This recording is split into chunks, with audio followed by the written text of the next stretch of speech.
All right. Good evening, ladies and gentlemen. Welcome to a special night of what's Dave's Vacation Oasis. But I am streaming it on both my channels because this is kind of a special night, kind of where I'm going to kind of review my trip to Michigan, but at the same time, I will be having some special guests coming on.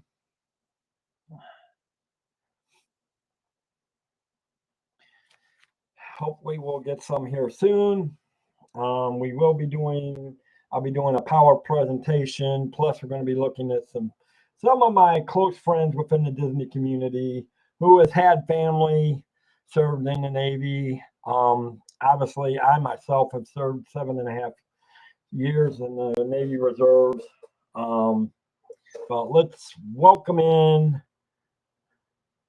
everybody here.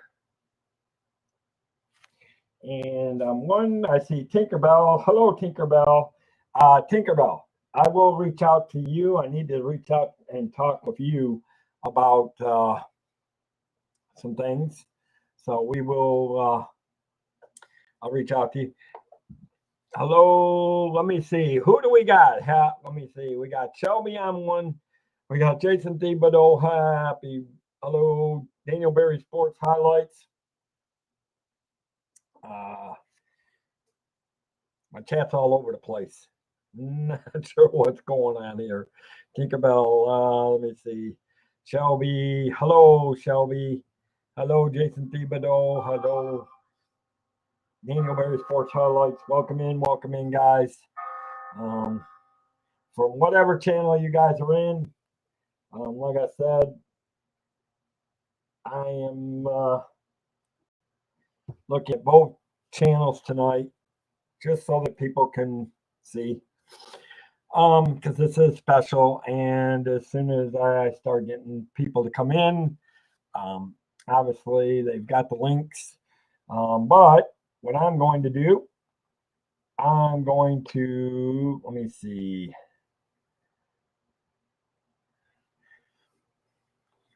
Need to bring up my screen.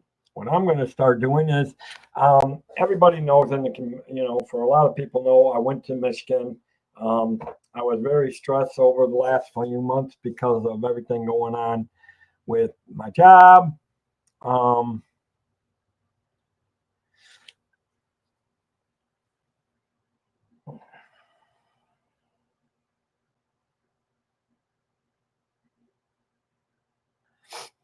And so obviously I needed one stream, both channels, Jason.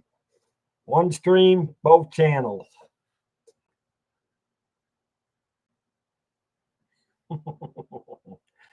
So it actually is kind of crazy.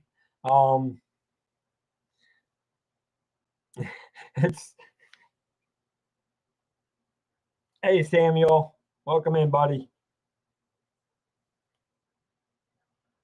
Yeah, no, it's one stream, two channels. I see everybody that don't matter which channel you're using. I'll see both streams.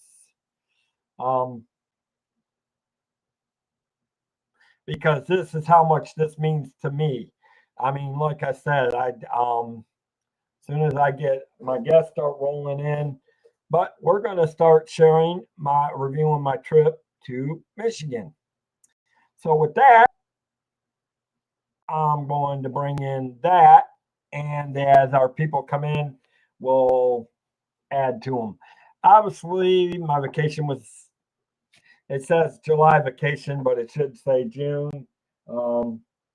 Obviously, to me, this vacation was very important because my last nephew was graduating from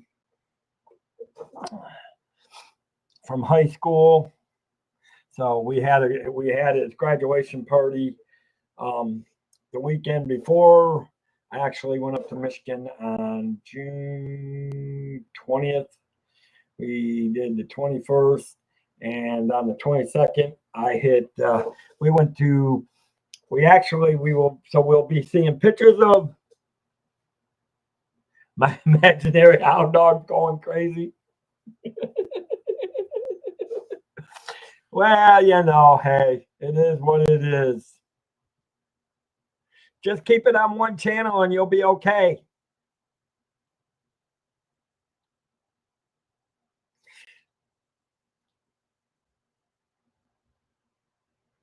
I mean, either way I look at it, I will be seeing one way or another. I'll be seeing everything that comes through from anybody on the one thing. Hopefully, we get our people in here. I know, Stephanie and Paul were running late. Um, Hopefully, Pete will be here in a few minutes. But, anyways, so obviously, you know, and they really knew how my family knew how stressed I was. A lot of you guys know I am planning on moving back to Michigan. That's my goal. Um,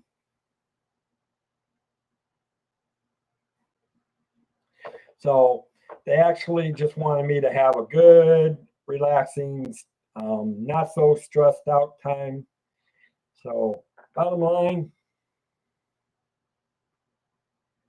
we we spent time. So you'll get to see some pictures of Tony's, and I know you guys, we were talking about Tony's, and even Tinkerbell will appreciate this because when you're in the travel industry, one of the biggest things you talk about is good foods and recommendations, foods for your clients.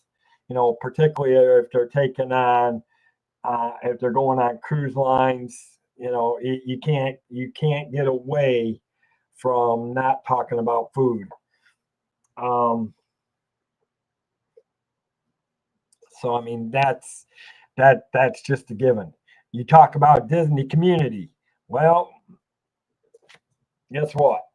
You're talking Disney community, you're talking foods. You're talking, you got your quick service, you got your fast food. Yes, I'm moving back to, that's my intention, Samuel. I plan on moving back to Michigan, to be closer to my family. So that's the big chunk of it. But today we're here to honor some people, and I'm hoping my guest gets in here soon. Um,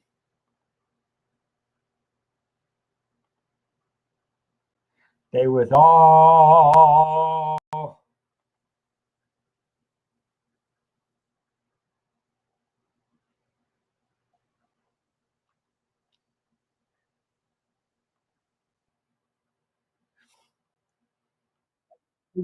and there's Pete. Guys, before I even start with this, I'm bringing on a gentleman.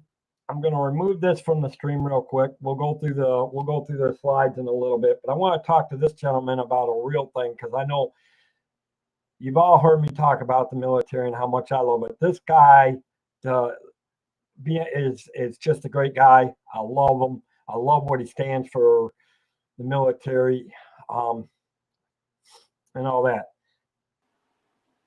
Welcome in, Pete. Hey, Dave. How are you? Doing good.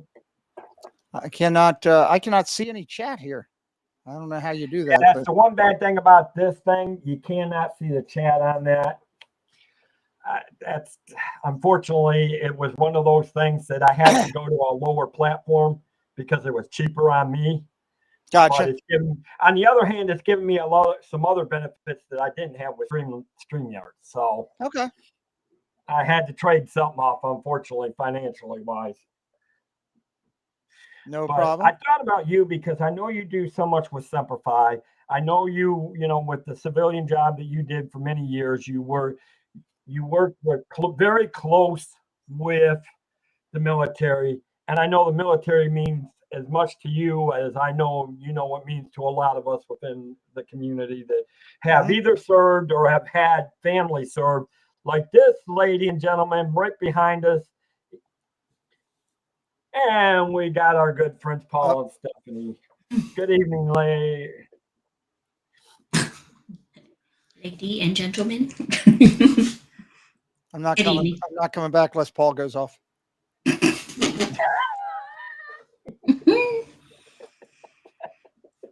Silly. But anyways, hope y'all are having a good day. Yeah, busy day. I know, Stephanie, I understand with what happened to you. Trust me, I got thrown all over work, and I ended up having to pressure wash the school today. Why are you Once having I got this home, whole I was a mess by the time I left work today. Dave? So, Dave, you've got the two newlyweds here. You should be talking all about them and their incredible wedding, not having my ugly butt on here. oh, we'll get to that in a little bit. I hope we'll so. give them the 20 questions. I hope so. That's way more important than me right now, for sure. We drove past your house today, Pete. And we waved. I was probably on the floor cleaning. Maybe. Most of the day cleaning. It was around 12, Yep. 15. I was on the floor underneath my desk cleaning. Oh, cool. So look at that. Oh, See, there you now go. that's go LU. I love it. Go Flames. Longwood Underwears. Good. That's a good college. So, anyways, I'm going to let you take the floor, Pete, and let you talk about, because I know I'll be talking with these people for a while, and Okay, I'll be glad to. So, how was the wedding stuff? Was it everything you wanted?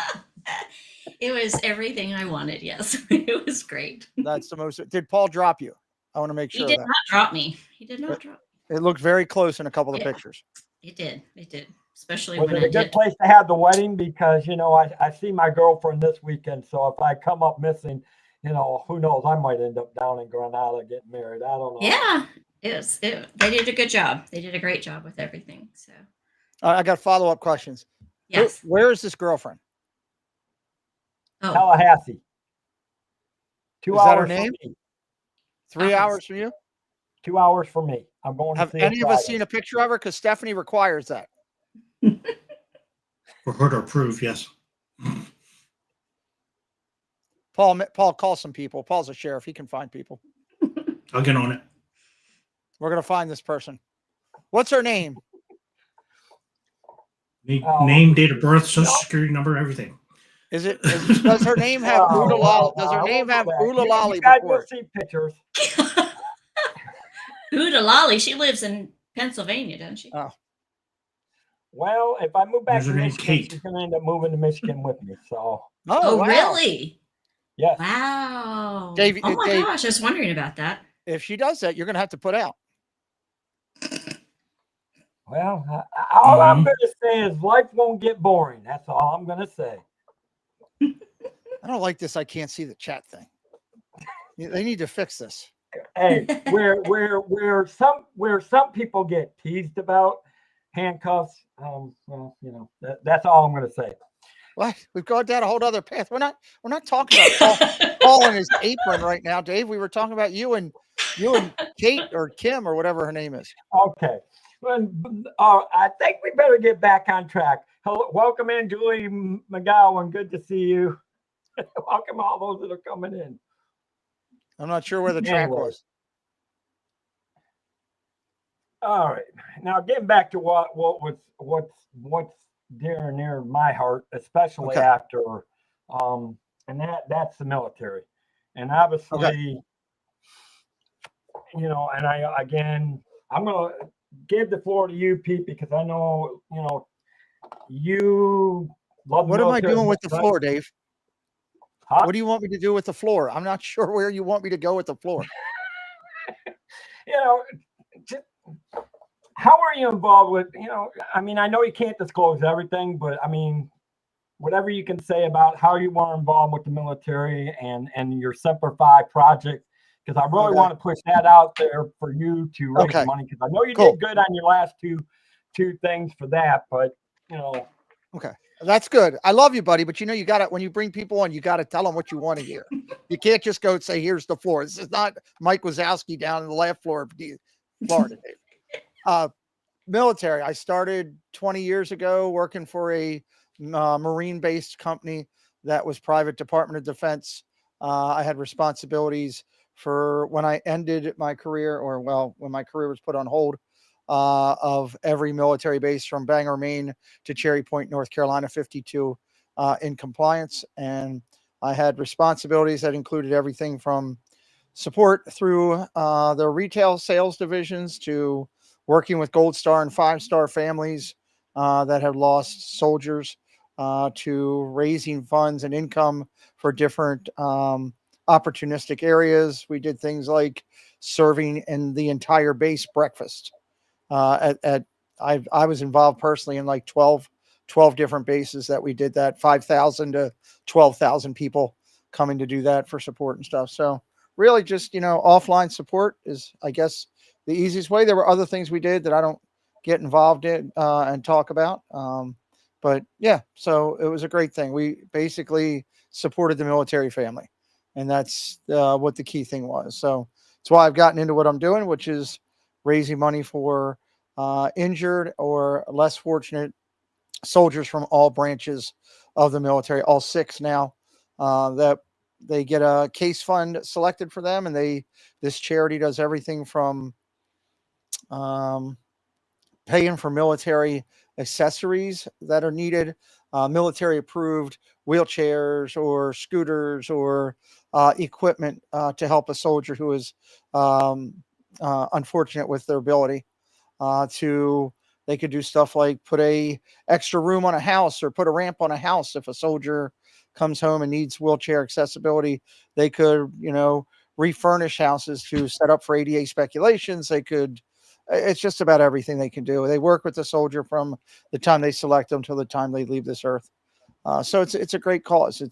It's benefiting someone less fortunate than all of us out there that are doing a thing. Because when you come home, not only do you have the loss of your arm or loss of your leg, you've got the DSD battles, you've got the other mental aspects of serving our country, especially if you've been involved in downrange activities that can make things different. So it's a great charity, and I'm touched at how many people, I don't know how many, but how much of an impact we're going to be able to make in some soldiers' lives with over $8,000 raised already.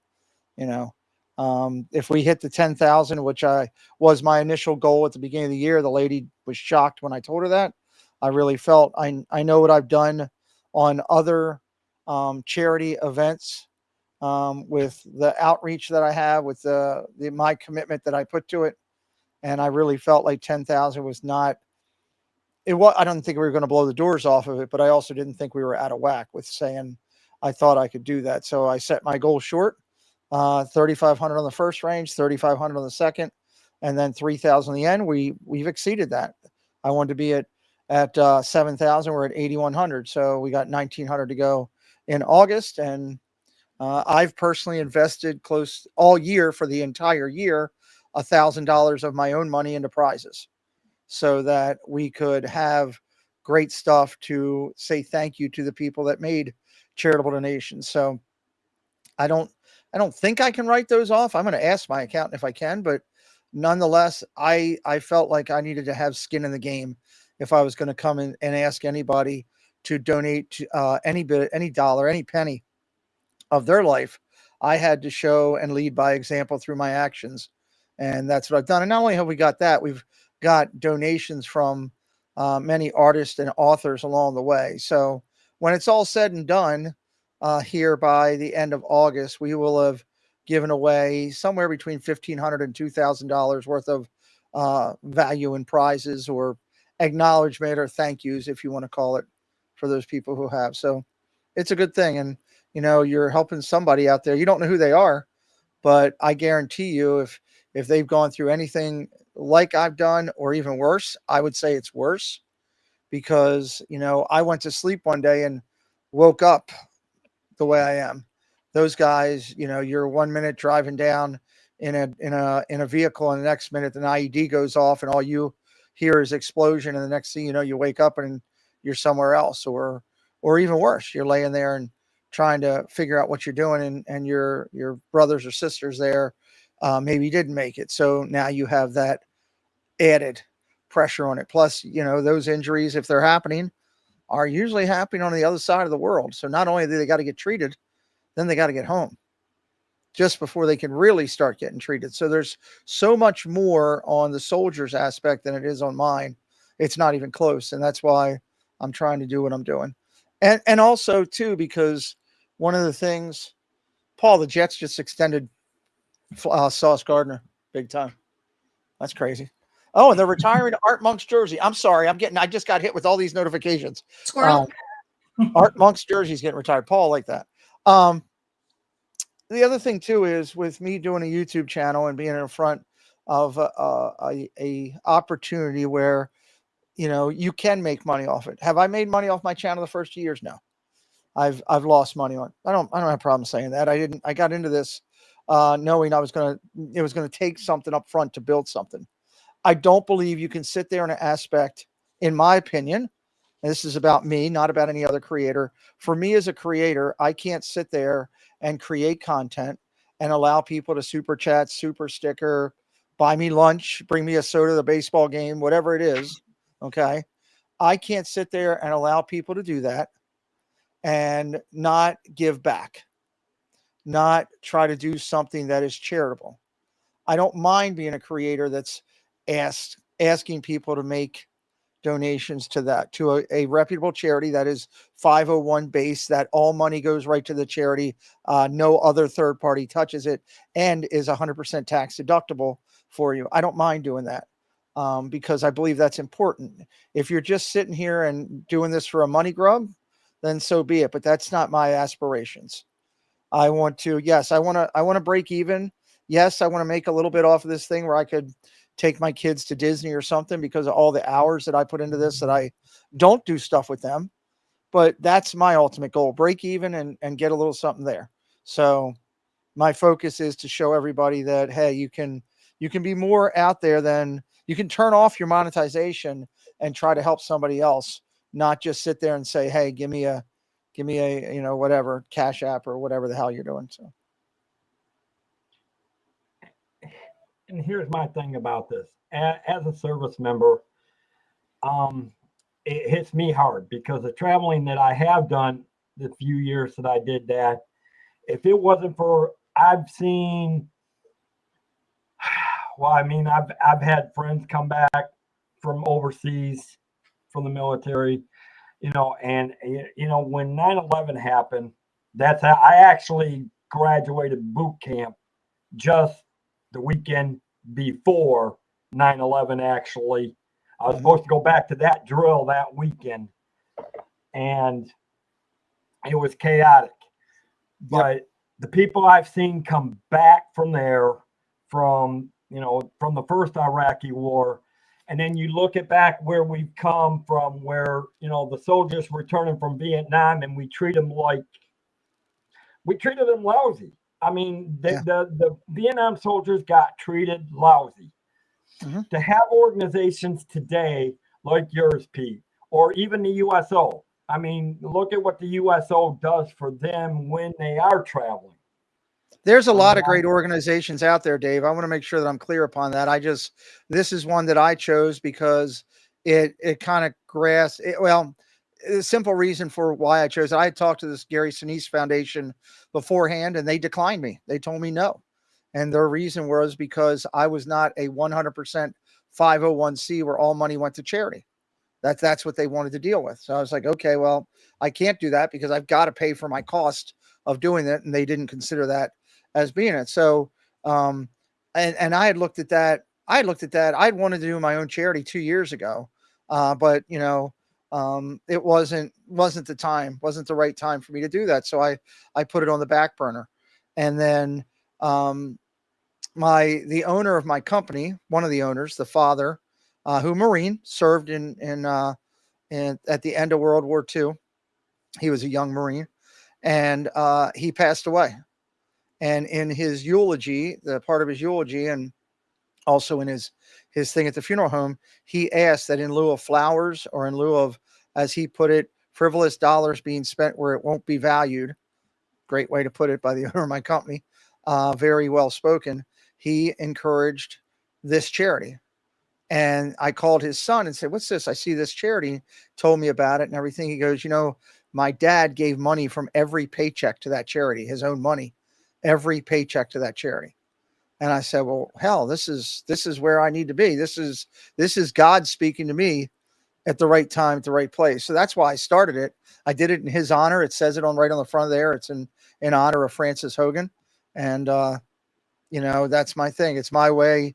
Frank Hogan and his son, Paul, gave me an opportunity to have a career that's, even in my conditions, going to allow me to take care of my family while I'm on this earth, take care of my kids while I'm on this earth. And for that, I can never say thank you. So for me to give back to a Marine, hoorah, Hoorah. Yep. And I can't say enough. You, Pete, I wish I could do more than what I do. I mean, you just give so much and so much, especially for charities like that. It's beyond belief. Well, I don't deserve all the credit, Dave. I mean, there's strong people behind me. There's people on this team. Well, there's people on this team that deserve, all the ladies that broadcast with me, and Doug, who does a ton, Paul, who's helped me with Preston's baseball for the longest daggone time. Katie Y, Monorail Molly. I mean, Jen does so much stuff on this channel. It's ridiculous for me. Katie Y, I can call her at a moment's notice and get graphics and things. Katie Y made the brand new button for our Hall of Fame. And I can tell you, I have it sitting in a cabinet right over there, and it's absolutely spectacular. So, and that's just a few of the, then you can look at all the sponsors and all the, what could I do without, I couldn't do anything I do with the Disney stuff without, our friends at Park Hopper Choppers. Susan Silva, who's jumped in and helped, and Main Street Treat, Jana Claire Wise, all these people that help in so many different ways. Flipper's helping with my Flipper, and I got Sierra jumping in to help with the website. It's a team factor. I just happen to be the figurehead that at this point is working this thing, and I make sure that everyone knows, my channel is not what it is without going all the way back to all those people who have been a part of the broadcasting team and the shows we do. The people don't come in on Triple C to see me on Sundays. They come in to see the girls and the people we're interviewing, not see Paul get on, which is never going to happen as far as I'm concerned. He can be on here. I was going to step out because, he's always starting trouble wanting to be in his half naked dungarees in the background. But no, couldn't do it without it. And I'm grateful and I'm humble. And, I try to make sure we continue to bring smiles and laughter and recognize people, like Paul served our country as a sheriff and also some volunteer fire department stuff. And, we got a lot of good people in our community that's done a lot of stuff, and you can go down. I know Julie's in here right now, she serves in her own way in her career, and so many others. You got so many loyal people to our community that do so much, like the Thibodeaus, like Debbie Bernfeld, Jeff Condon, just to name a few. But yeah, it's a community. A community's success is built on the basis of looking in and doing what's best, not for the one, but for the many. And that's what we just continue to do. Which brings me to the whole point of why I was leading that, because you do got a good support team. Those people also help me, because like you said, if you go back and watch the intro that I did tonight, yes, part of it was my normal, but look at what Katie Y did last night. We spent 4 hours on a stream, yes, working, just hanging out and doing all this, but she did a tremendous job. But she likes to be paid in walnuts. Dave, she send her walnuts. She loves bags of walnuts. I got to send her something. She's out incredible. I mean, but the thing is, that's what the military is about.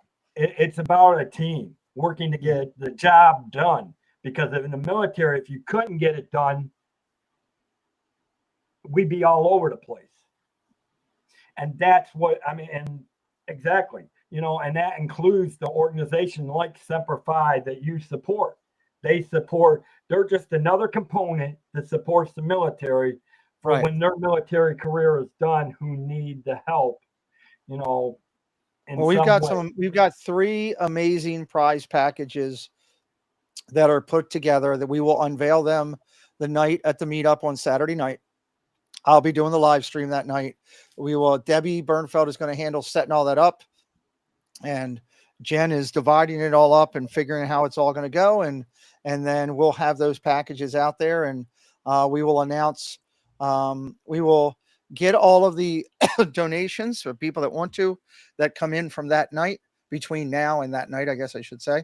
And then the following Friday, we will spin the wheel and announce those prize packages and get them off. Unless we can do it that night. I mean, I don't know. We might be able to do it that night. I have to wait and see. I have to talk to the girls, see what we can do. But it's going to be fun. We're going to give away some great stuff. There's some amazing art in there. There's some absolute ridiculous art that's been donated by some incredible artists that are going to be part of that prize package. Plus, there's a $350 bottle of whiskey in there. You know, that if you're a whiskey drinker, it's from the Kentucky Derby 2 years ago, specifically made for that David T donated. So that's kind of cool. Forget the horses. Give me the whiskey. Well, there you go. So, you know, but well, thank you for highlighting that, Dave. I appreciate you doing that and everything. Say hello. It's always good to say hello. Hey, Preston. So I need you now, Dave. I have a task for you, soldier. What's up? Spend some time talking with this great couple about their amazing wedding, what they did. They're the first couple from our community. They're the first couple for our community to get together. She actually sent some pictures of her family, and we're going to recognize some of her family members tonight. Oh, that's nice. That's awesome too. Yeah. And whatever you do, don't let her talk about Liberty University. Well, no, I can't stop that because even I support that. And don't let Paul stand up because he's not wearing pants. Gotta go. Bye. Have a good night, Pete. Guys, make sure you guys go check out Semper Fi. It is a real good organization. I don't know where Miss Debbie was supposed to have the link for that. So if one of my mods can find the link to that Semper Fi and put it in the chat, please, it would be appreciated. Now, hi, Stephanie. Hi, Paul. Hey. If you'll give me 1 second, let me welcome a ton of people that have come in that we didn't. Dean, welcome in, Dean. Welcome in, Julie, in case I didn't get to say hi. Zippity Doug. I know I typed it in there, but hello to you, buddy. Good to see you guys. Glad you guys are supporting. We are going to have a good time the rest of this evening. And that's including, and I hope you guys will enjoy the slides from this, because here's a question for you, Stephanie. When did your grandfather actually go into the service? Which one? Both of my grandfathers were in. Or either one. Or okay. The one that was in the Navy, were they both in the Navy, or was one in? No, one was Army and one was Navy. Okay, so the one that went into the Navy. When did he go into service? He went in, gosh, let me think. My dad was born in 46, 45, so it's probably had to have been a year or two before that. The what? So around 43 probably, or 42. Oh, well, then he's about the same age as the USS Edson. I guess so. Yeah, he passed at 92 years old back. I was asking because I kind of figured he served around World War II, based on the pictures that you sent me. It looked like he was in and about that time went in. This ship actually served well. The ship that we will looking at, or we'll be looking at. Thank you, Paul, for putting that in there. Look at that. See, you're sitting there and you're still doing the job. There you go. And I know we're talking military, guys, but here's the other thing. I also want to say thank you to Paul for his service and, for his role as a deputy sheriff and an EMT and a firefighter, because they're just, you look at 9/11, it just wasn't about the military. Yeah, granted, they took front stage when you started blowing the crap out of people, but what you guys do each and every day to put your lives on the line. Thank you, Paul, for what you have done for your years of service. I appreciate that, Dave. Thank you.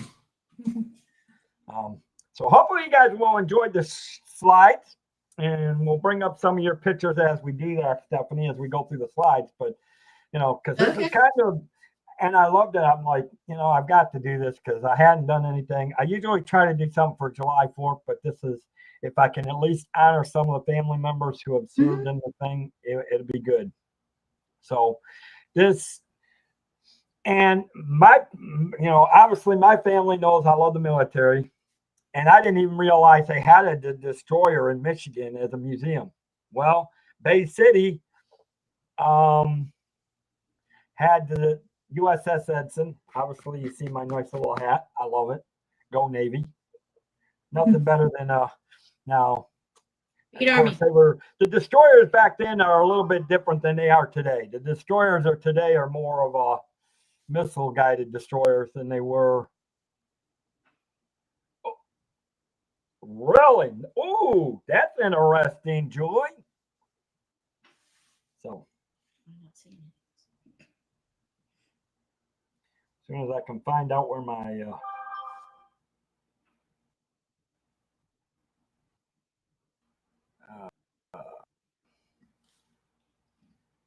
slide gonna be here. Okay, slide. Where'd you go to? There we go. Oh, not that one. Don't want that one.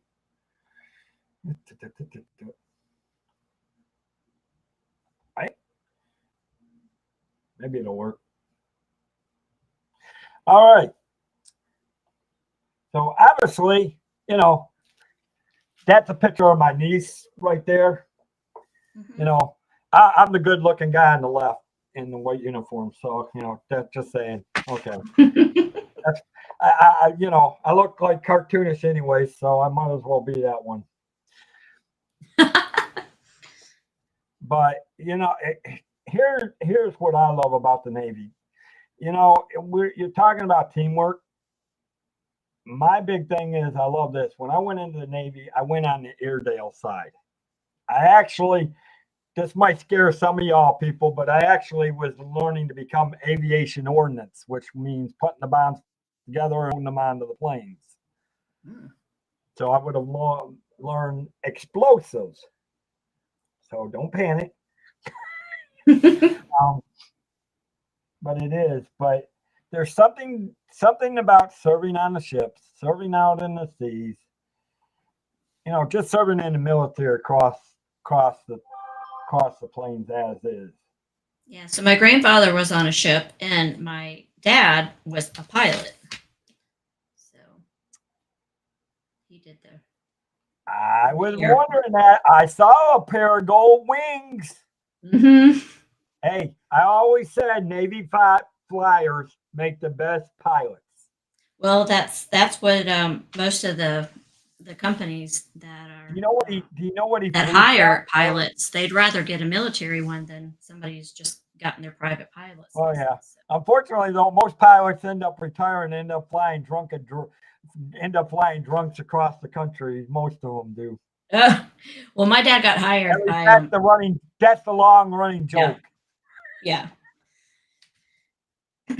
Do you know what he flew? Curiosity. Yeah, he flew P3s. Oh, he threw the P3 Orions. Mm-hmm. Ooh, I love those planes. They are so an integral part of carrier defense or Called them submarine warfare. flying buses. Pretty much. But those flying possums dropped a lot of things that hunted submarines. Yeah. Anyway, True. but you know, and so moving on to the next one. Obviously, guys, I love the view. It's actually Bay City is beautiful. You guys are gonna what you actually see here is kind of beautiful, and I can't wait to show more Michigan to you guys when I get back to Michigan. Yeah. That was actually the gate. Here's the thing about it. Destroyers are not that big of a ship. You're lucky if you got less than 400 that serve on the destroyers. Now this is a DD class, which is, you know, it's more mounted, 2 gun decks, a radar, and this actually it served from 1943, and it was decommissioned, and when you know, my graduating year of 1989. Really? So it had a good long career in the Navy. It did. It's actually weird to see ships that actually served that long, to be the honest truth. Wow. That's really cool.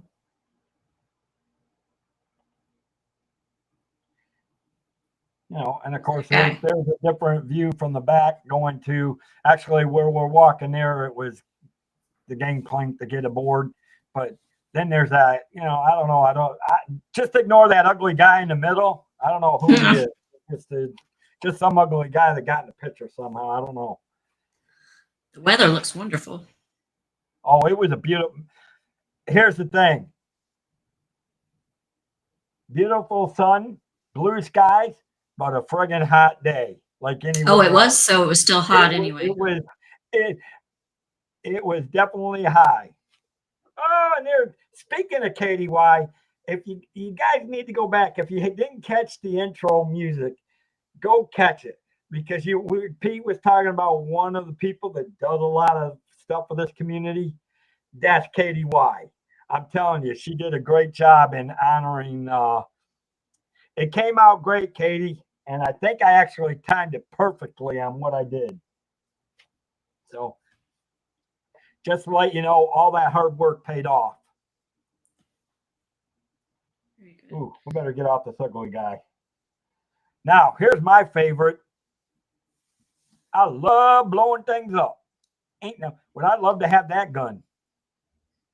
Just load it up and. Oh my goodness! Wow. Just kidding. Just kidding. You'd scare some people with that. Well, that's the thing. You know what's weird about it is they use a Mark 35. They use a Mark 35 ammunition. I don't know why the Navy calls everything a Mark. They call their torpedoes, they call Mark. The ammunition back in there, and they use Mark. I don't know what it is. I don't know what it is with the Navy and the name Mark. I don't know either. But that is the back deck and ground of the oldest of the destroyer. It is called the USS Edson.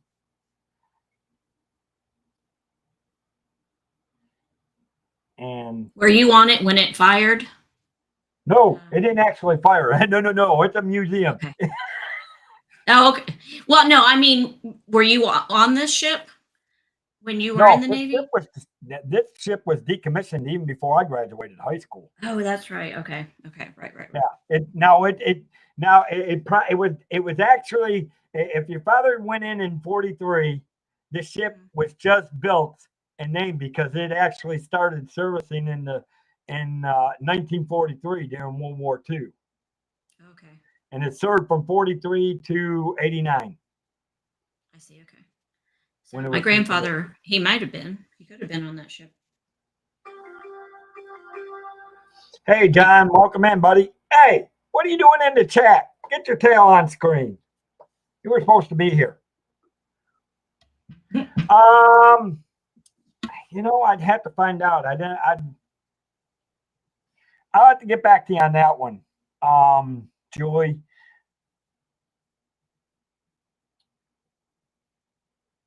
Because usually a lot of the ships are named after people that have served in the military, in the Navy. So I'll actually have to look at that. But speaking of military families, we're going to do something. Let's bring up some. I think we're going, and you'll have to remind me because I didn't get a chance to write the notes, Stephanie. So you're going to have to walk me through these pictures as I bring this up. And I believe I'll start with this one.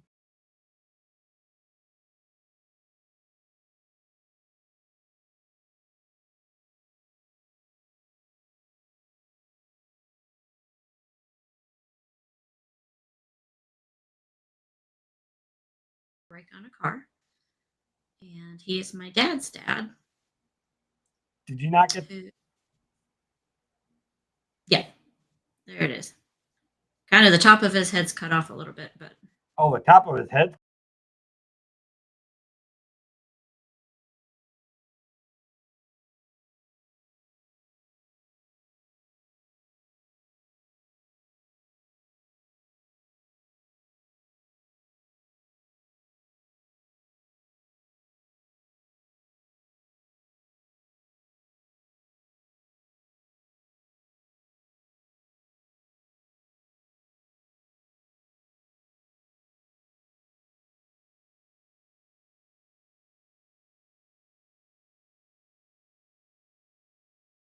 Now, was that your dad or your grandfather? That's my grandfather.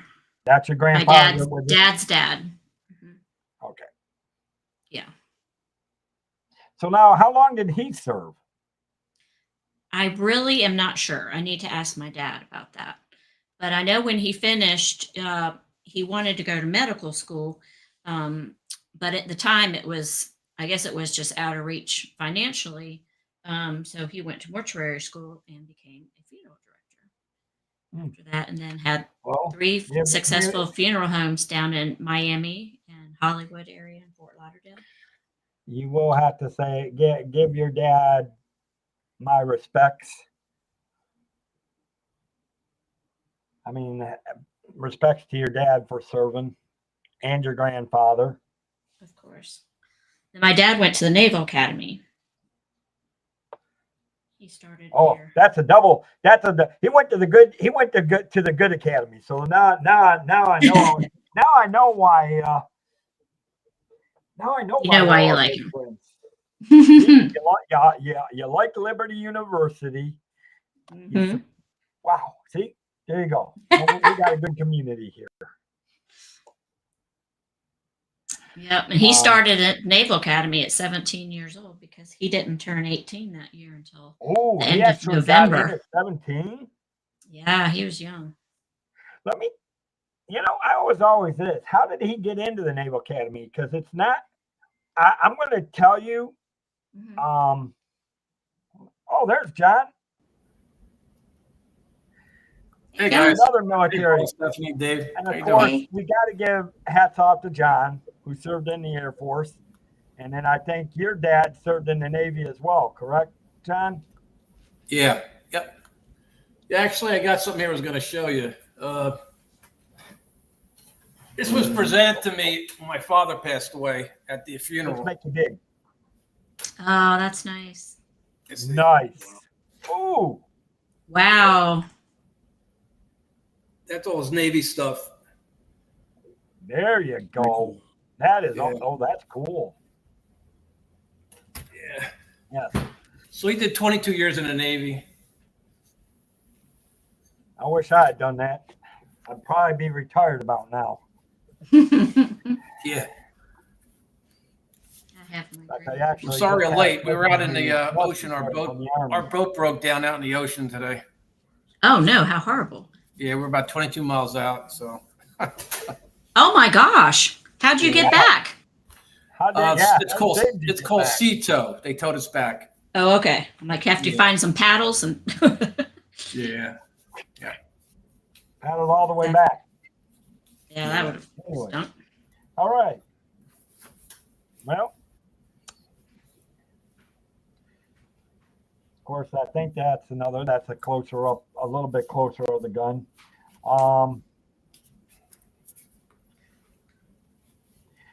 You would think those things, here's the thing about those. Those things actually pack a wallop when they're fired. The long range on them is quite a thing. And yet the ammunition back then wasn't as strong as they are today.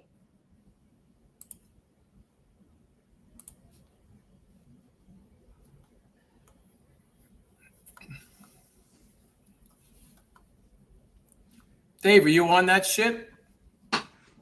No, the Edson was retired. The Edson retired even before I got out of high school. It was You see my grandmother's. Oh, there we go. there Hold you on. go. Let me make you big, Steph. Yeah. Okay. This was my grandfather's wife, my Wow. grandmother, Wow. and the years that she nice. served. Army Nurse Corps. Yeah. World War II Wow. Army. Nice.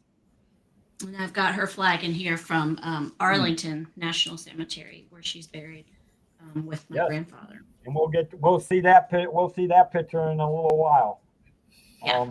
Not too many people that I get to hear that they got people that are buried in National Arlington Cemetery. I have 4 family members there. My grandfather's No, brother you don't also want to served. you don't want to meet my family. We're all nuts. Sometimes I'm the least of the nuts. What can I say? And you see what I do. Oh, you're a great guy. But no, this ship actually came into service in 43, John, and it actually served well over 40 to 50 years because it got decommissioned the year I got out of high school. What we're looking at down here, actually, these are two different pictures. I just realized this. That actually is looking into climbing down to the second deck. And the picture on the left, or what would be our left for us that are in the studio and that actually is looking into the firing mechanism of the gun. What's amazing is that one gun actually was loaded by automation or automatic feeders back then.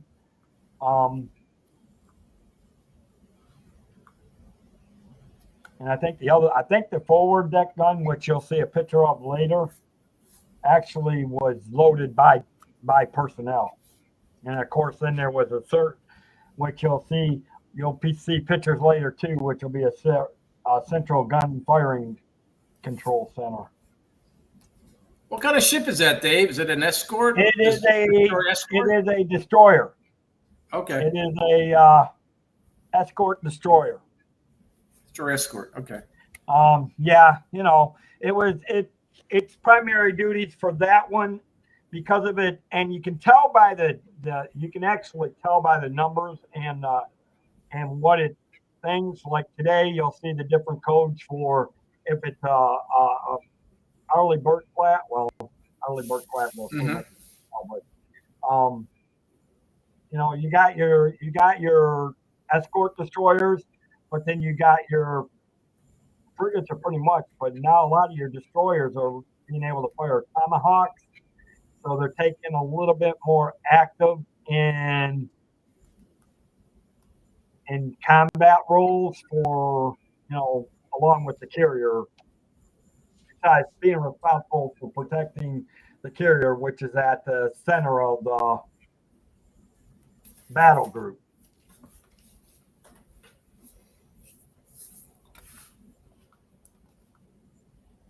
There you go. It's a 5-inch 54 cal single gun mount. And as you can see it a little bit, it can fire up to 35 rounds per minute, effective range 9 miles. Now today, effectively, those even on the destroyer, they can actually fire, I think they're up to the range of 25 miles now on the gun decks. But they do fire they can fire high capacity, high explosive, armor piercing, white phosphorus. And again, what you guys are seeing back there, this is actually looking into the gun mount, and that's where the actual automated, where the machines would load the ammunition into the gun mount to fire.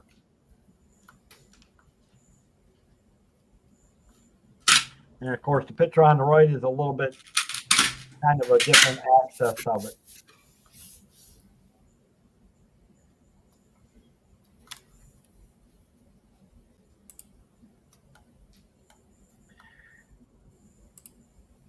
And of course, you can't have this. These, you want to talk about turbine power. This is just the backup on the engine on the turbine powers here. It actually is one of the ones that would back up to carry, to run the propellers on the ship, give it engine propulsion, and it's crazy. Those things are weird. And you want to talk about tight spaces? Try walking around the engine room. Man, they didn't make much for engine rooms. And I will tell you this. If you're going into military, guys, make sure you stay below 6 feet, because I can guarantee you your bunk racks are not made for tall people. I assure you.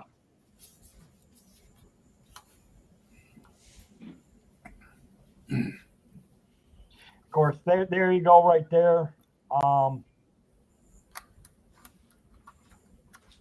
Well, I thought that was the Edson, but I think that might be someone. I think that might be a different picture or something.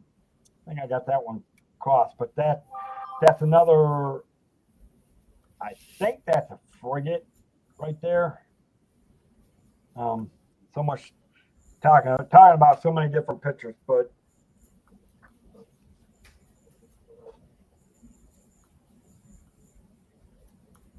I mean, honestly, my thing about this is there's something about being at the sea and the thing, but to be honest, truthfully,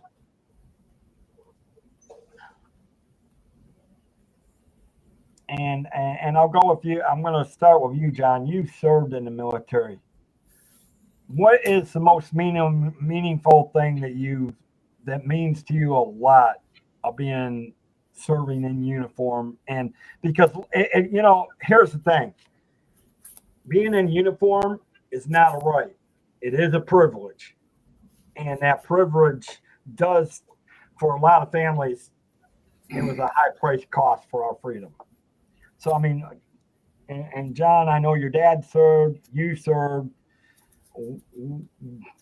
What is your overall feeling being when you're putting on that uniform, knowing even down to the lowliest cook, even like if I was a cook on a ship, it may mean sacrificing my life. So what does it mean to you when you know that putting on that uniform, you could sacrifice your life? Well, there's so much you learn in the military. You learn respect, teamwork, discipline. That's the main, they're teaching you discipline, respecting each other. And everything's a team. You work as a team to get whatever mission you're doing, no matter how small or big, you're still trying to achieve that goal, and everybody's working towards it. And safety, of course, everybody's very safety minded, so. Mm-hmm. But when you go in, if you don't have respect, they will teach you to have respect. That's for sure. Oh yeah, I think you guys have heard. I'll tell.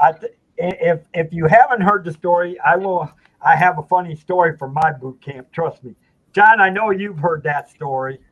And I still don't think it's still hard to swallow why somebody did what he did. But let me ask you, Stephanie, when you talked to your dad and your grandfather, did they ever talk to you about being in the military? And what were some of the feelings that they shared with you about being in uniform?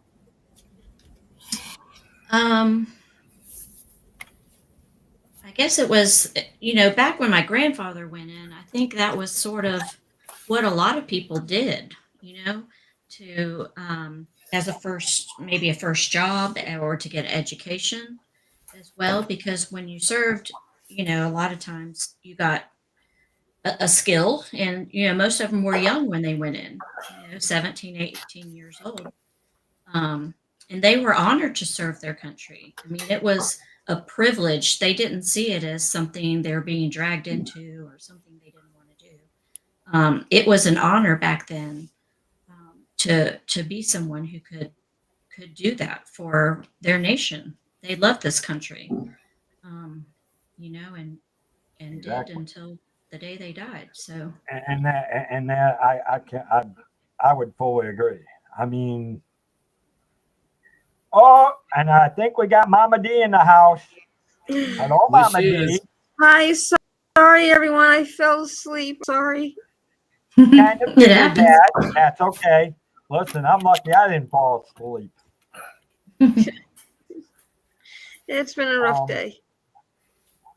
Well, I know I understand that, and it sounds like Stephanie might have had a rough day at work. So, Well, it was okay. I John, mean, it he's wasn't. retired. Well, I don't know though. He got stuck out at 22 miles out of sea. So Yeah.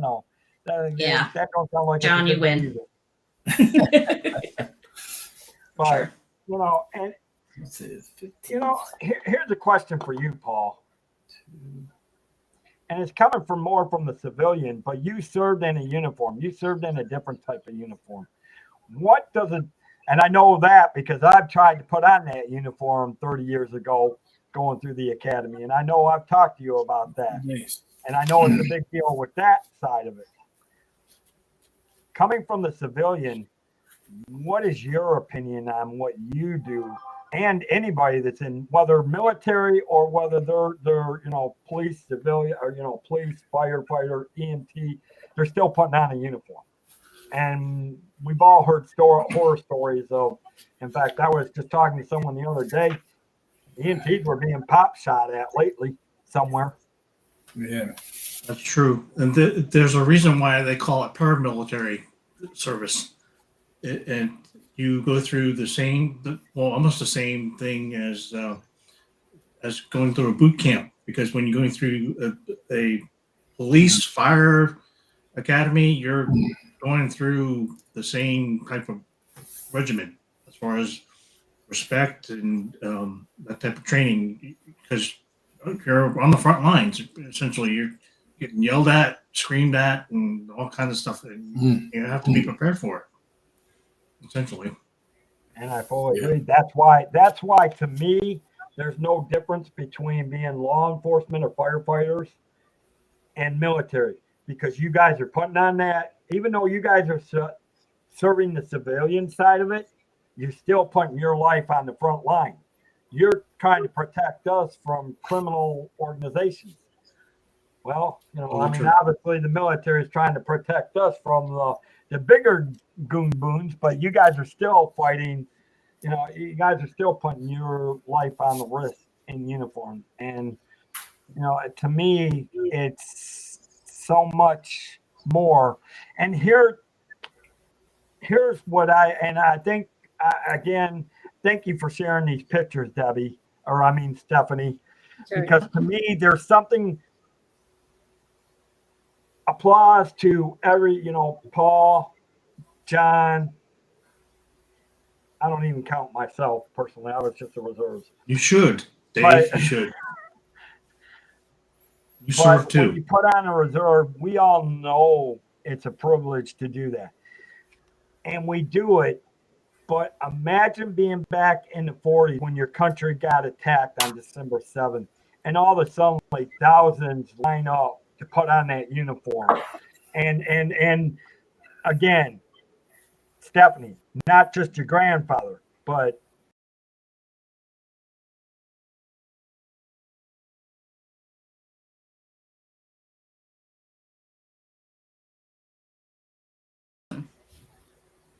it's an old picture. So Yes. back from 1942. But even women stepped up and served in the military. They did. I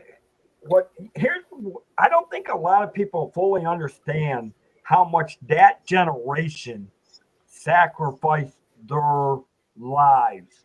I mean, most of us today knows what it means to sacrifice their lives when you put on a uniform, whether you're on the civilian side of it, like Paul, or whether you're on the uniform like John and me in the military. We know what it means to put our life on the line. But those guys did put their life on the line. Even women who were in the Army Nurse Corps, or if they were a WAC, in the Navy they were called WASPs. Women something, I can't remember what the full Waves. Yeah, Waves. Thank you. Air Force was WAF. Well, Air Force was still part of the Army at the time. It was Army Air Corps, but they were still called WAFs. Yeah, but either way. So she served in World War II. Either way you look at it, the women served in the Army Air Corps as well. They did. Mm-hmm. They did things for the Army Air Corps. And you look at it. Did your grandmother ever serve on the front lines, Stephanie? She served in Italy during World War II. So she assisted soldiers when they would bring in folks in the operating room. Behind the lines after Italy had surrendered, or was she near when they actually were still fighting in Italy? I don't know. Do you know if she was in maybe the 5th Armored or 3rd Armored? I can tell you possibly. We opened up the flag case. And it had some information on it. Here's a picture of she and my grandfather. I don't know if that shows up well or not. Anyway. Hold on, I'll make you bigger. Okay. But this, I don't know where that, this light. Can you move that light over? Right. There it goes. So this was June 25th, 1945, and they got married in Italy. I'm assuming it was at the end of the war. And that was in Naples, Italy. Yep.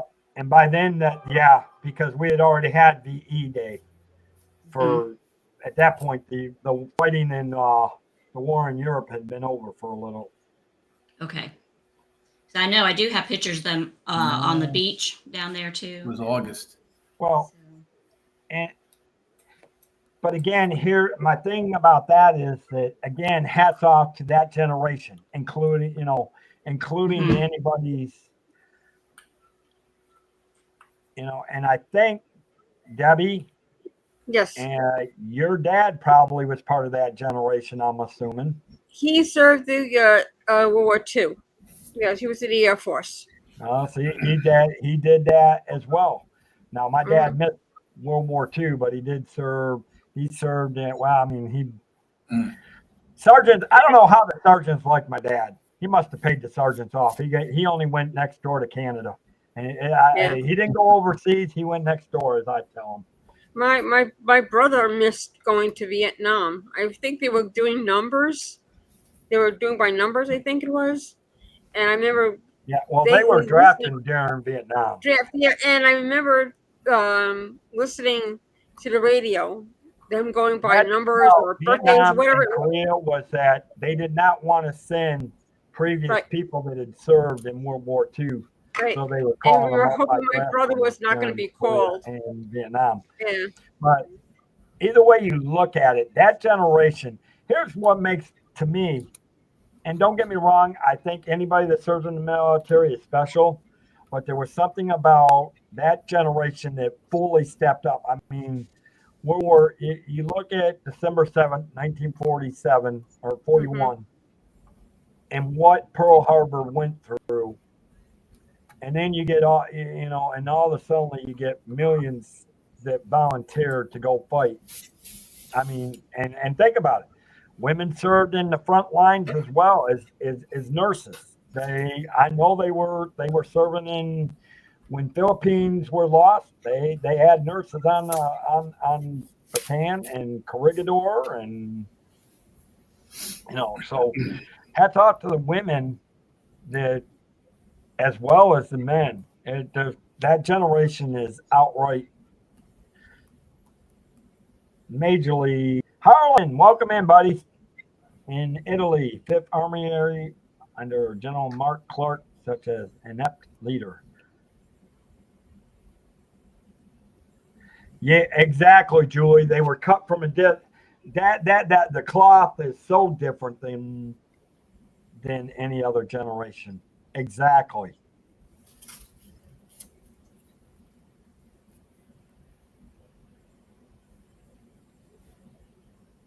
I mean, but all right. Going back, hopefully you won't see. Now, here's what this is the kind of laundromat everybody should have in their home, where you can do your ship's laundry, press it, Yeah, they look go. good. That's where Dave made his moonshine. No, actually, that's where Mama D stored the moonshine. She made it and then just stored it there. No. I know. August is coming quick, Mama D. Nope. Hey, But yeah, I mean, but can I only found one picture of my father. I know I have plenty of others, but I can't find them all. But I only found one picture of my father.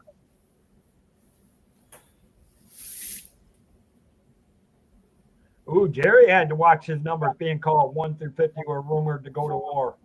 Ooh, so you were 265. Well, glad you didn't have to, Jerry. Yeah, I would agree with that, Harlan. I don't think we would have won World War II if we didn't have that generation. There was, Julie said it best. That generation was cut from a special cloth. They volunteered. I mean, it was a full voluntary. Today, we get a mixture of voluntary and some called up. I mean, heck, if we were to go to war today, I'd probably volunteer again. Send me. I think today is more of volunteering, I believe. Yeah, it's all volunteer. Well, I don't know what the They're number. I'm draft going right to now. tell you this. You know how bad things have gotten with the military? I know when I served my 7.5 years back between 2000 and 2007, here's how close. The F-18 Super Hornets had just come out in 2004, 2005, when we just, I know it was about the time just before we went into Afghanistan. They actually were calling me up for logistics when the new Super Hornets were coming out. The carrier that they got put on, unfortunately, I had something come up, so I had to step down of going. But had I gone, we would have been sent into Afghanistan. And here was the thing with that whole terrorism. The recruiting numbers were so low, they were having to depend on the reserves over and over and over. If you look at half the numbers of the forces we sent into Iraq and Afghanistan, I'm going to tell you at least 35% of it was reserves. And that's all the reserves: Army, Navy, Air Force, National Guard. Something, Dave, that came to mind way back when we were 18 years old, we were required, all the males were required to sign up for the selective service. Yes. Yep. I You go to the remember that. post office and fill Yep. out the form. Yep. I remember doing that. Yeah, the good old, On your 18th birthday. 18. Yep, it was as soon on as the I 18th turned birthday. 18, my parents made sure I signed that legal thing. That Yeah. says, I didn't have that when I was. give you the right to Yeah. call my dad's number if I have to go. It was just before the Gulf War, too. Mhm. Oh, okay. Yeah, that was the thing. I graduated. Let's see. I graduated June of '89. They started building. In August of '89 they started to build up, because in January of '90 that's when President Bush sent them in to take them down out of Kuwait.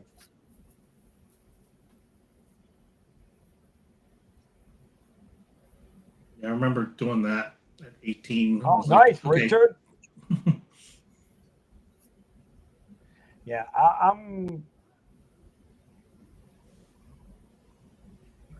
Ooh, I'm reading what Stephanie and Julie are talking about. Man, that part of Oh, World yeah. War II is such a tragedy. Yeah. With Auschwitz, I hate even Yeah. thinking about Auschwitz and Yeah. all That those was kind of- very, and very debatable. Very not debatable. It's really. yeah. Yeah, I don't think they. Oh no, I was reading. I was listening to what you were saying, but then I was reading what Harlan said. Yeah, I don't think they ended the selective service many years ago, or quite a while ago. Honestly, to me, they should make all males go into the military for 2 years with the generation that we got now. Yeah. They need to learn responsibility. That's They the really thing. do. Responsibility and respect, too. Respect. There's Yeah. such a lack of respect with it. And here's Well, the you thing about remember- this. You want to talk about learning how to learn. You have to learn to talk about people. If you look at these pictures, you can see how tight quarters these rooms are. That's how much space you had to work in. And usually you had 2 to 3 people within each department, or, depending on what your billet was and what you were doing. Now, a little bit different when you're in the CIC center and things like that. But I wish we had the ladders on the ship like that. I can guarantee you they didn't have ladders like that back in those days. They were more up and down and a little vertical, but not many. Because that's aluminum. Back then, I would never be able to climb those stairs. I tell you one thing, I would not be able to do it. Yeah, you would be able to, Debbie. They're vertical and they're solid. But this is going to the third lower deck of the ship. You guys really can't read this one, but this is actually, the Edson did see action around Okinawa. It actually talks about how it saved 2 groups off of Okinawa. Hey, Dave, Paul's mom is from Okinawa. I have origins. Hey, what? Your mom's from Yes. Okinawa? Mm-hmm. Yeah, he still has family there too. That's where my father was stationed. That's so cool. That is. Actually, went back. I was in Okinawa You know when what? I was let's- about 7 years old.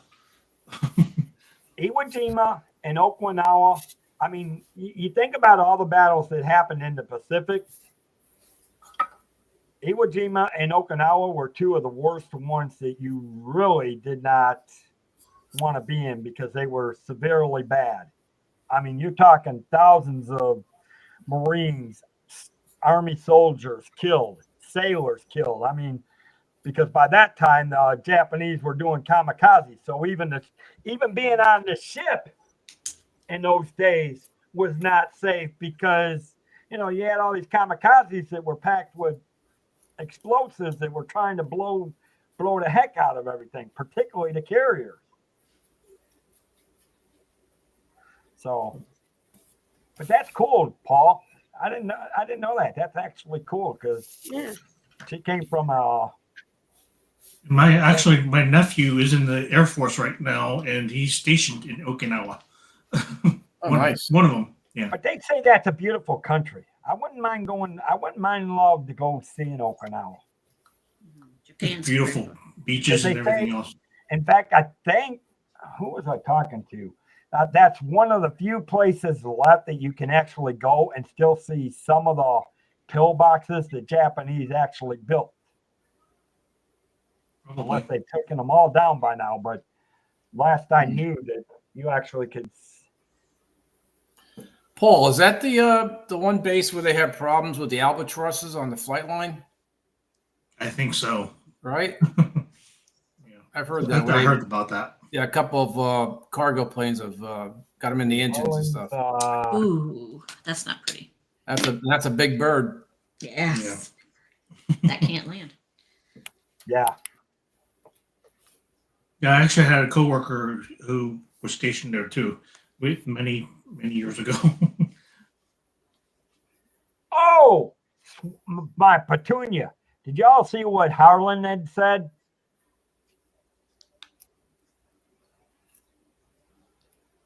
And we all have seen pictures of that. That's actually pretty cool. But again, again, you look at things, and now, and I believe that was your grandmother, if I believe, but this is your.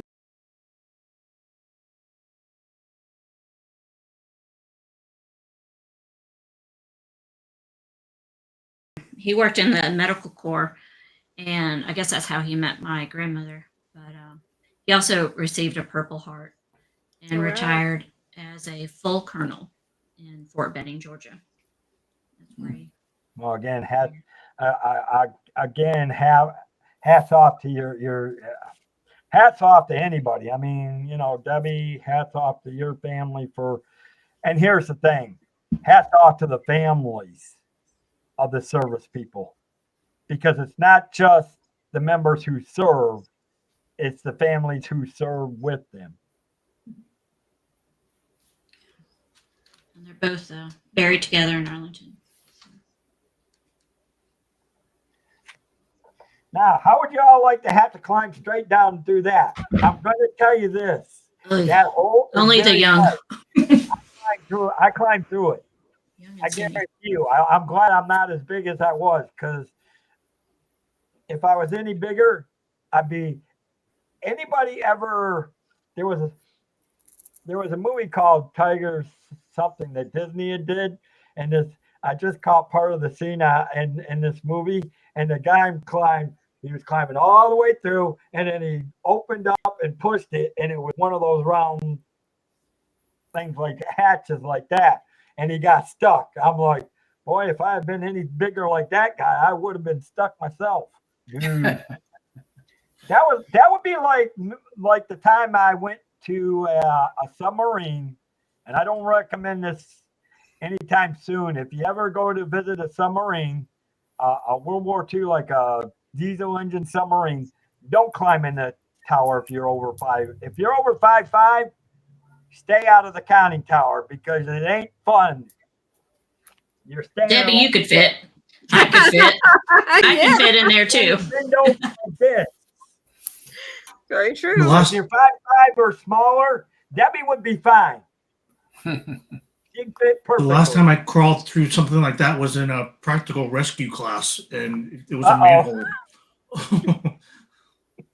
cover, or manhole, like a underground sewer type thing. Can you imagine having to go to battle stations and climb through these and having to make sure those hatches are shut?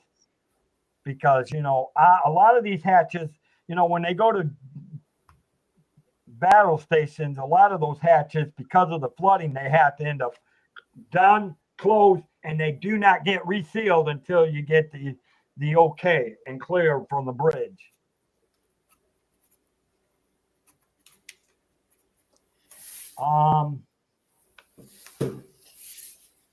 This is one of the lower decks. I can't remember which room this was from.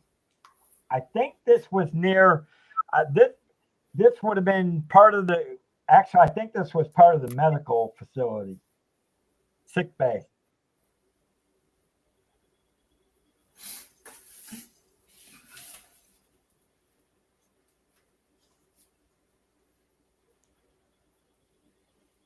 Well, that was, and this is one of the local commodes, as we call it in the Navy, the head. Legitimately. Don't ask me why the Navy has to give names to the restroom, but we called it the head. And of course, now what you're seeing here is part of the the cabin of the sea captains. And you guys are going to get, we're getting to the interesting stuff real quick now.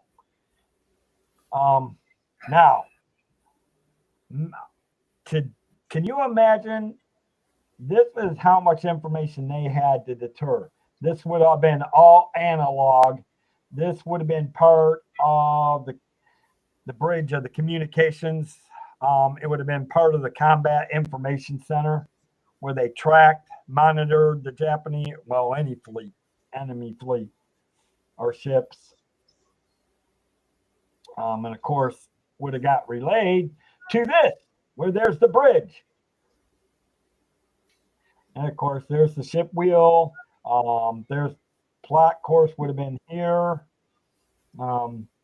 This would have been your speed control that would have fed to the engines, flank speed, full speed, reverse engines. And of course, you had different radars and things up over there. Because then and of course, this is just a different angle from it. But I can guarantee you those bridges there, you can imagine how many people were walking around them at any time. And of course, there should be the captain of the ship. Now that guy's Not sure about that, Dave. the captain right there.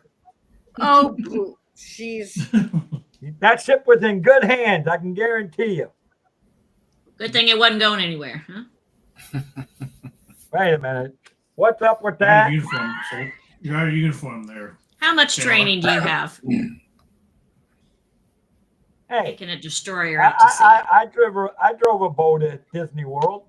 You drove a boat at Disney World. drove Well, a that boat. certainly sounds. You drove it. There's no problem. Yeah, Dave. We all have our dreams. It's okay. Now, and again, this is part of the CIC. This is the other part of the CIC, just a different angle. Communication between, it registers, monitors the incoming communications between the ships.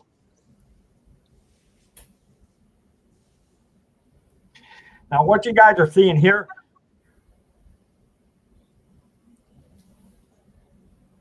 John, let me ask you this. How crazy was it with you guys for communications?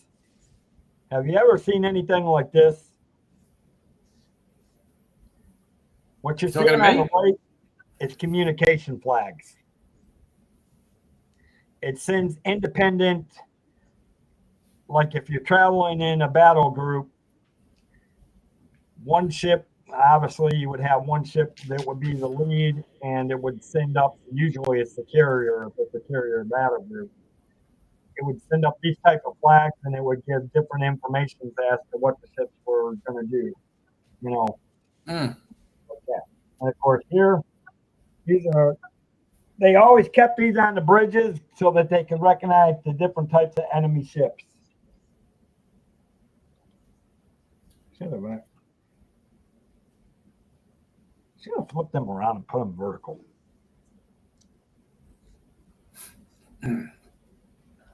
But, all right. Hold on. Back to the media. Now, I do want to, and again, not just your.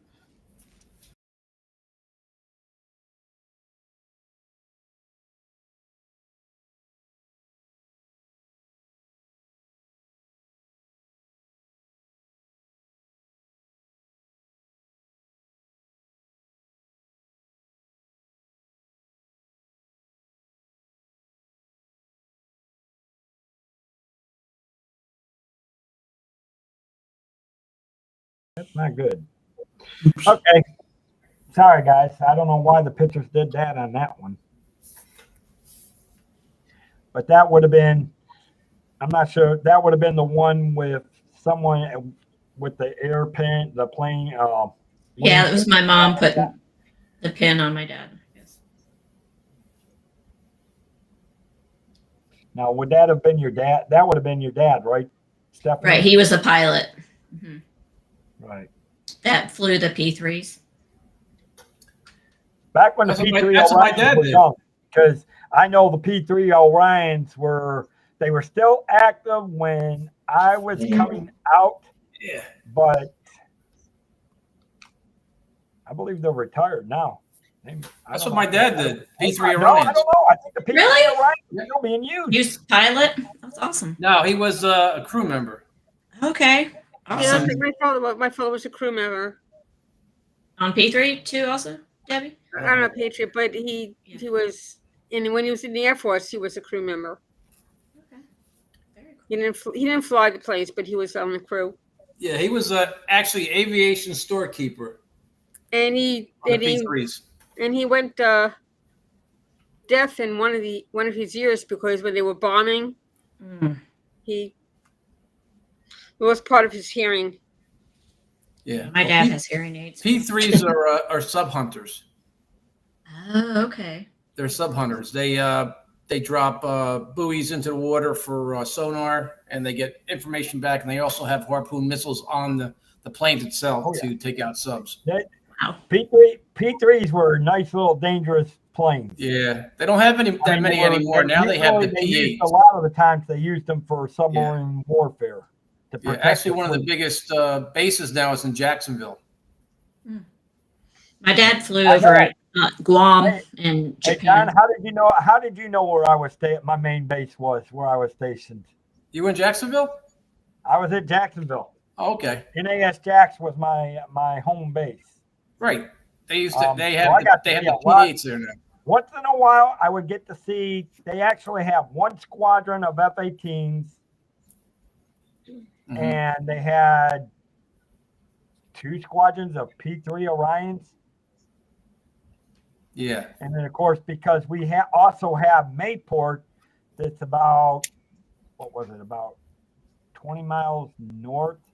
It was right on the edge of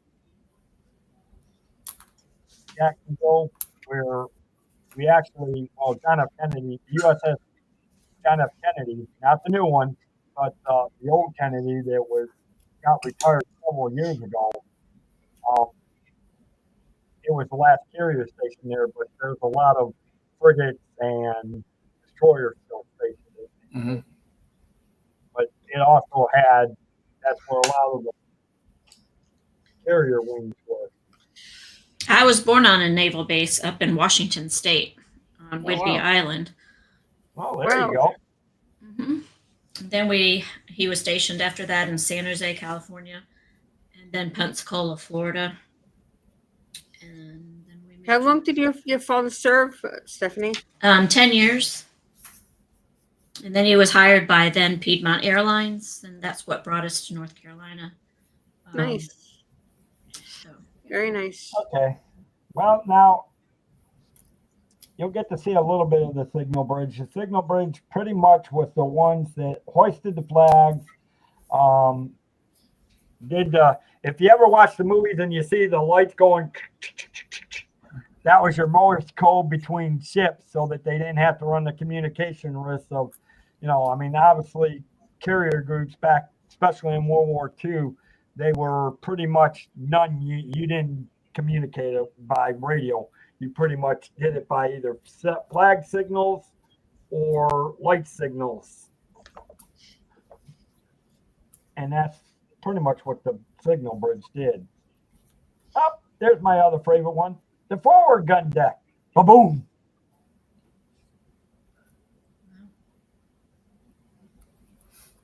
They wouldn't let me do target practice though. Darn. I'm telling you. Why wouldn't they let me why wouldn't they let me test it? I mean, I might have taken out the bridge, but accidental. Now that's the front end. You know what's crazy of it is? You don't see this on a cruise lines, but I never thought about walking on the ship and the front edge of it. You actually walk up it's got a slight tilt to it at an angle on the front, on the bow. It's really weird. But again, what I'm looking from here is the signal bridge down towards a deck lower, and then of course the main deck. Of course, there we are looking at the radar tower. Obviously, by 1943, a lot of the newer ships, when radar had come out, which we know radar didn't start coming out until like 1942, maybe 41. A lot of the newer ships were radars was being put on. Of course, there is also the radar and communication towers again. My forward deck gun. Aha! There's that mark. There's that word mark again. The Mark 15 torpedo, which you're actually looking at. Here's the thing of it. You know what's still weird is some of your destroyers today still can fire Mark 15 torpedoes. A little bit different today, but still the same principality. Hey, Dave. Yeah. I got to head out. I got to go to my daughter's. All right, John. Have a good evening, buddy. And again, thank you for your service, buddy. Yeah. Thanks for having me on. I haven't seen you in a while. I've been busy. that's cool. Both of our dads were on P3s. That's awesome. Yeah. My brother's up from Tennessee, so we're doing a lot of the estate stuff. So So, yeah. I'll see you guys. Alrighty. Ah, Thanks. Hi, John. What we got? 23 days or something like that? I don't Something know. like Maybe so. I know. I still have to make my plane reservations. Girl. Let's go. Get on it. I know. I Hey, had to do it. Debbie, Yeah. I'll be doing it. have you made all your moonshine, Debbie? I'm getting on. I'm getting right on it. I'll make sure. Make sure that you it's put ready. it in, the checked luggage or yeah. Oh yeah, right. Yes, of course. All right, guys. We have a good night. Just make Yeah, sure good night. the ATF don't follow you. All right. All right. Take care.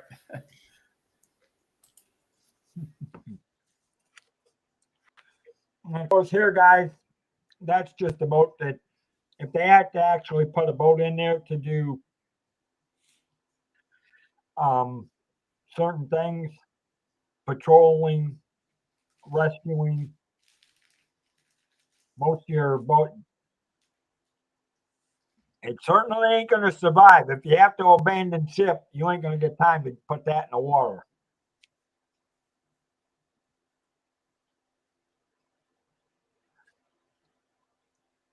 Is where this boat is the ship is docked right now? Is that anywhere close to Ludington, Michigan? It's a museum up in Bay City, Michigan. Okay. My grandmother, the Army nurse, she was born and raised in Ludington. Nice. I think that's a fishing town, right? But what did I tell you about them using the term mark? I don't know what is it with that name mark that the Navy loves, but they call everything Mark 56, Mark 15, Mark this, Mark that. Just call a bullseye. Simple play. But then what you guys will be seeing here is this is the demonstration of fire control. It really is. There's one part of it. There's another part of it, and that's how would you like to have to deal with all those controls? Just to fire the forward and the back deck guns. We'll put Debbie in charge of it. She might need a step stool. Yeah, thank you. Now, actually, I would be worried because if I'm on deck, she's liable to aim it at me. Watch yourself out there. All right.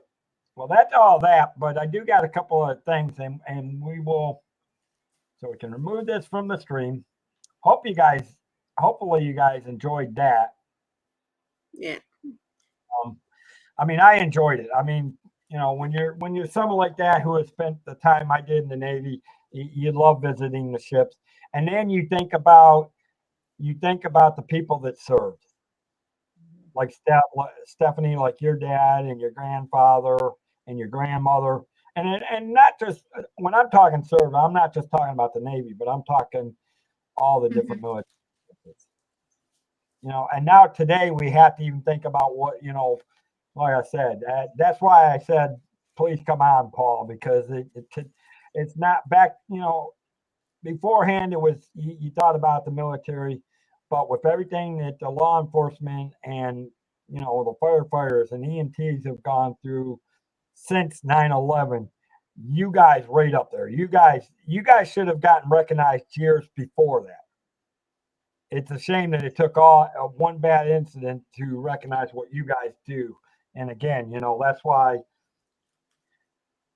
and so here we got a new married couple, which, is awesome. Congratulations to them. But if I end up married, if I end up getting married this weekend, I want to know who to blame. What? Throw Debbie into the confusion a little bit. We'll tell you the joke later. All right, look at what we have here, Dave. Oh, I see some Disney. No, oh, beautiful. Yay! I love it. Yay. That is so cool. Now, this, and I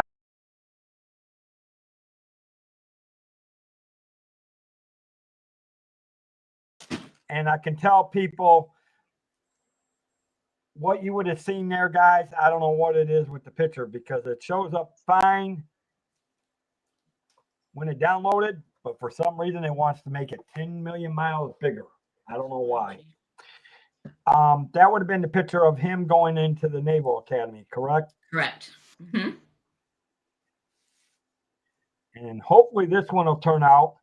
And I know we've mentioned it. She has mentioned it a couple of times throughout.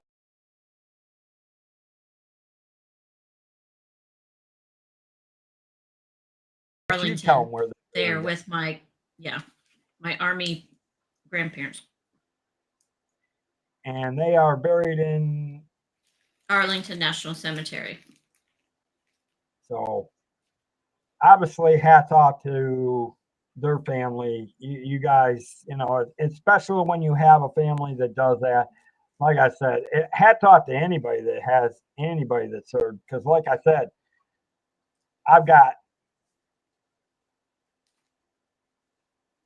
second cousins that one is an officer, another one's getting ready to become an officer in the Navy. I got a cousin that spent 30 years in the Army who worked, which was crazy because she worked for him civilian wise, job wise for the Army, and she was in the Army. So she's getting double pay. Her, you know, she won't have to worry for a while. So you know her retirement will be good. Oh yeah. She did it for 30 years for him. Wonderful benefits. Wonderful benefits. So hats off to her. You know, and then I had another cousin who was killed by a drunk driver many years ago. He had served in the Army. Oh, I'm so sorry. Yeah, I mean, I had my uncles and I had relatives all served, in the Navy and the Army, and I think both my father's brothers served. And Did they immigrate here from another country, Debbie? No, my parents, well, I should say my mom, was the first generation, and her siblings were the first generation to be born in this country. Her parents were born in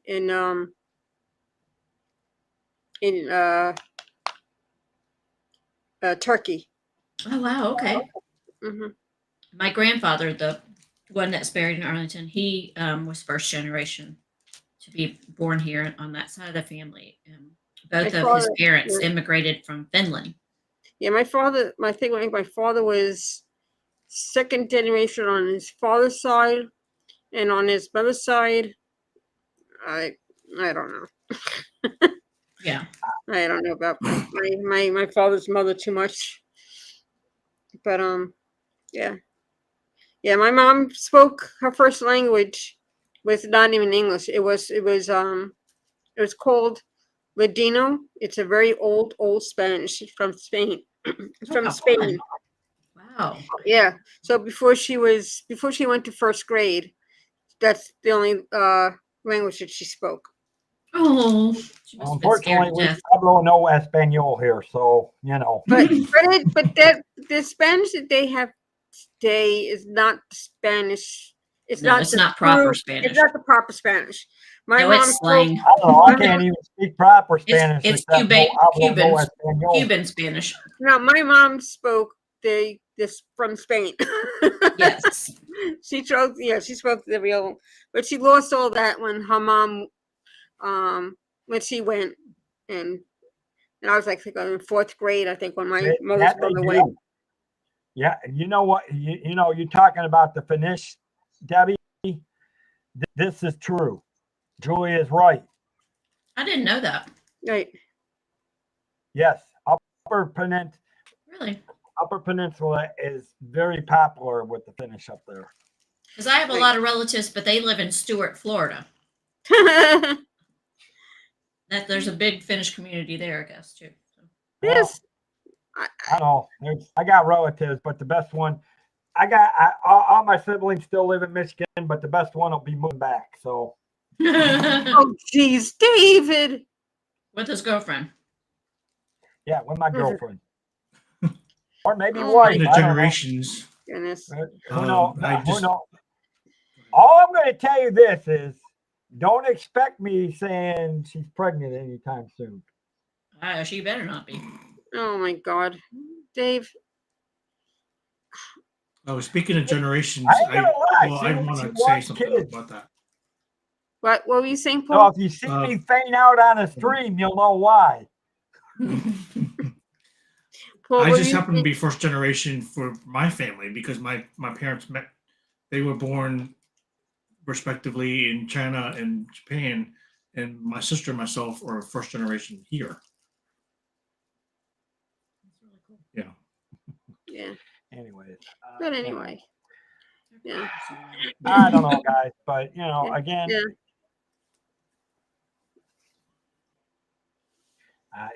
and that would make sense, Julie. Julie Yeah, is that makes saying it's because it's cold and apparently it's similar landscape, and it probably is because the landscape up there. The problem is up there during the winter months, the snow can get piled way up high. Yeah. But during the spring, summer, and fall, it's probably she's probably Yeah, I was there in July. about mid to late 30s. She's We only got 2 hours of darkness when I was there in July. It was only dark from 1 to like 3 o'clock in the morning, and then the sun came back up again. down in Granada. No, in Finland when I visited there. Wow. Yeah. But my grandmother was from Lapland up north where the Yeah, reindeer are. Yeah, she's just a little bit above halfway in her 30s. So, unfortunately, if we do, we'll might have to be quick. So, if I had to interrupt streams because of certain, never mind. I ain't going there. That You gotta just change the a thought diaper, is Dave. making me shiver. Dave's changing diapers. Hey, that's your new thing. Dave's diaper dreams. That'll be about it. Stephanie. Oh my gosh, Stephanie. Anyway, yes, we do need to get going pretty quick here. Yeah. I am going to do one thing. If you guys will hold on for a minute, I got to do one last thing. Ooh, where'd it go to? Video clips. I need to do this because this is. Whether it's luxury or fun in the sun, Dave's got the tips to make your cruise number one. Tune in, sit back, let's plan your stay on Cantrell Country's Travel Way. It's Cantrell Country's Travel Way, setting sail on adventure every day. From island south to ocean blue, we got your cruising covered through and through. Pack your bags and set your sights. We're cruising seas and booking flights from the ports to the waves where dreams come alive. Dave Cantrell is here to guide your ride. It's Cantrell Country's Travel Way, setting sail on adventure every day. From island south to ocean blue, we've got your cruising covered through and through. All right. Of course, yes. If you guys are looking to travel, you can reach out to me because, well, hopefully pretty soon I have a website for everybody to start looking at. That'd be great. I think some people are still wanting to go on a cruise, Paul. Just saying. Looking into that. Hey, I know I am. My goal, I'm actually looking to do 2 cruises next year. So Great, that's awesome. I've had it with the knuckleheaded that after today, like today, it's time to retire. Oh, Yeah. But I had a rough day too. yeah. I'm sorry, Debbie. Unfortunately, and the education systems some days get to be a little bit rougher than other ones. Would you agree, Stephanie? Yeah, for sure. Especially when do you guys go back to school, Stephanie?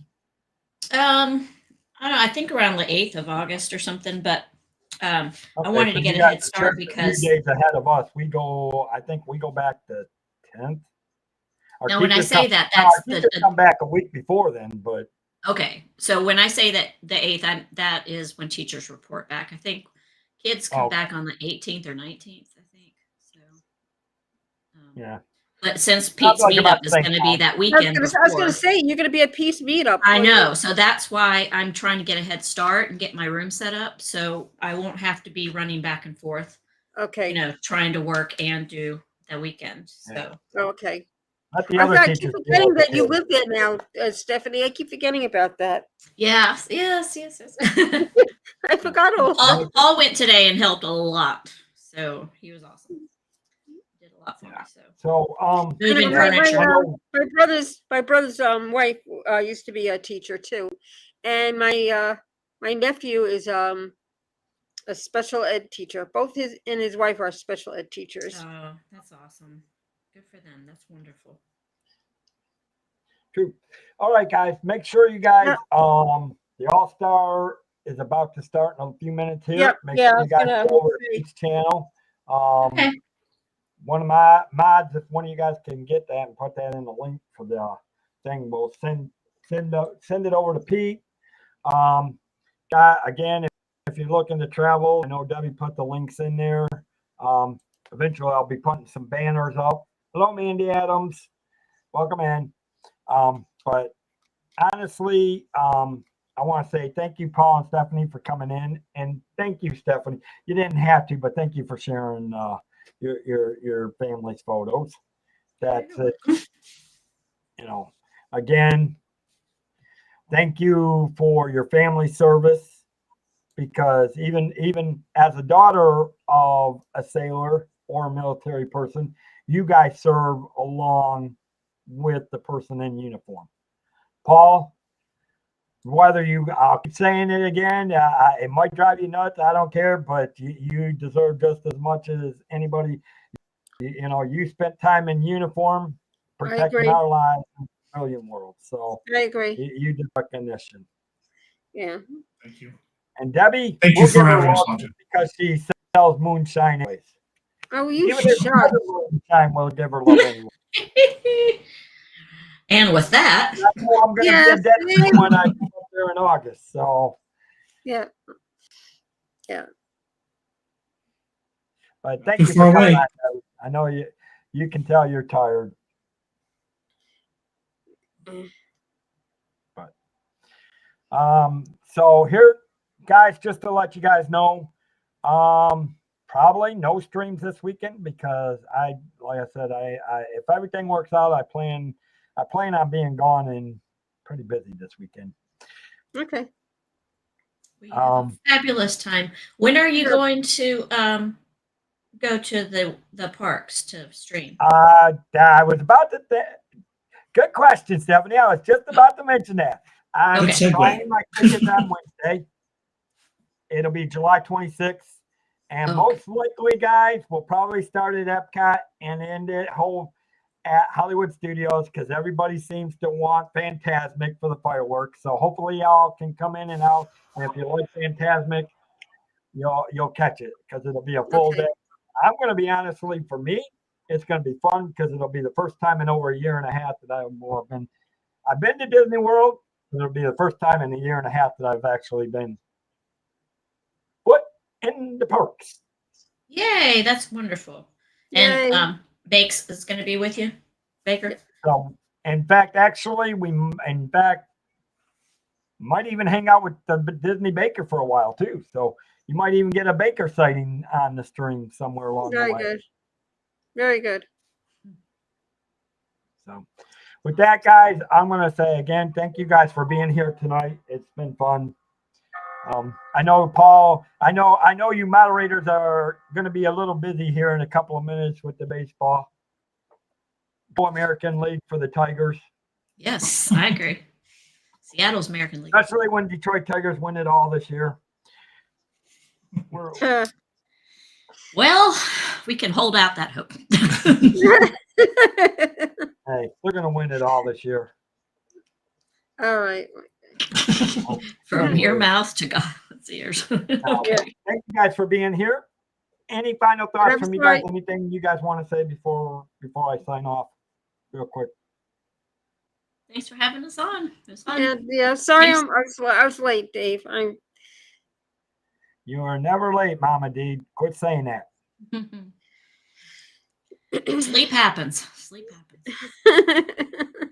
When your body says sleep, you got to go with it. Exactly. Right?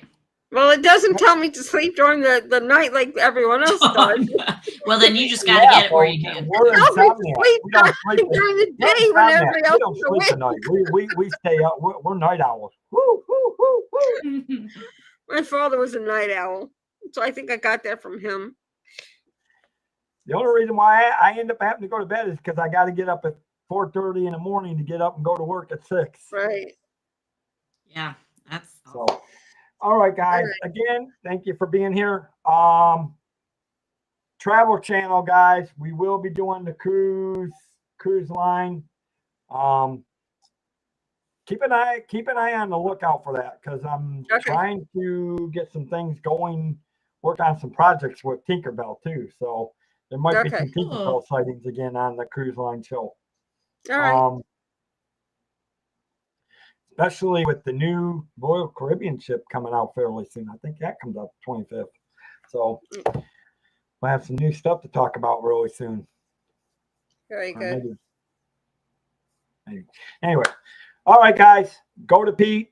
In fact, tell him it's a raid from. Tell him it's a Vacation Oasis raid. all right. We'll tell him. Right. Anyway, All right. but from the world of Disney magical theme parks, may you wish upon a star and your dreams come true. Have a magical night, guys. Yeah, good night. Love you guys. Bye. Love you too.